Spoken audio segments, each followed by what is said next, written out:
হাকিম সাহেব, আমার স্ত্রী খুব ভালো, তবু আমি অন্য নারীদের প্রতি আকৃষ্ট হয়ে যাই। আমি জানি এটা ভুল, কিন্তু তোমার সমস্যার উত্তর আছে। কিন্তু আমার মনকে নিয়ন্ত্রণ করতে পারি না।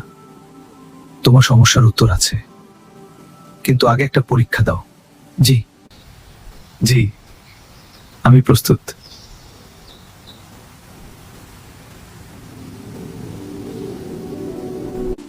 এই বাগানে অনেক ফুল আছে, তুমি শুধু একটি ফুল বেছে নেবে। সব পেছনে তাকানো যাবে না, সবচেয়ে সুন্দর ফুলটা নিয়ে এসো।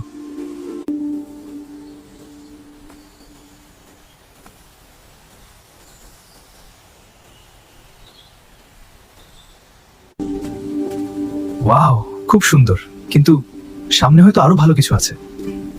এটাও সুন্দর, না, আরো ভালো কিছু সামনে আছে। এটাও সুন্দর, না,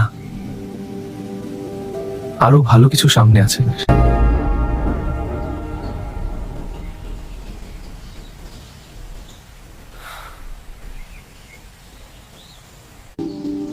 শেষ হয়ে গেল, আমি তো কিছু নিলাম না। এখন তো পেছনে ফিরতে পারবো না। আমি অনেক সুন্দর ফুল দেখেছি, কিন্তু ভাবলাম সামনে আরো ভালো পাবো শেষে।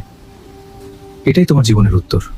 তোমার স্ত্রী ভালো ছিল, এভাবে চললে, কিন্তু তুমি তার কদর করনি। সবসময় ভেবেছ আরো ভালো কেউ আছে। এভাবে চললে একদিন তুমি একা হয়ে যাবে। এখন আমি বুঝতে পারলাম, যদি প্রথমেই সেই ফুলটা তুলে নিতাম। আমরা যা পাই তার মূল্য বুঝি না, আল্লাহর যা পাই না তার কদর করার তৌফিক দিন। আমিন।